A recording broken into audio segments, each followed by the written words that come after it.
علماء نے لکھا ہے آدمی جو عمل زیادہ کرے گا اسی حالت میں اس کا انتقال ہوگا۔ مثلا اگر نمازیں بہت پڑھتا ہے تو انشاءاللہ امید ہے کہ نماز پڑھتے پڑھتے انتقال ہوگا۔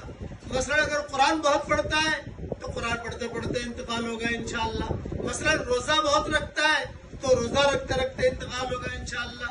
حج اور عمرہ بہت کرتا ہے تو اسی حال میں اللہ اس کو اپنے پاس بلائیں گے۔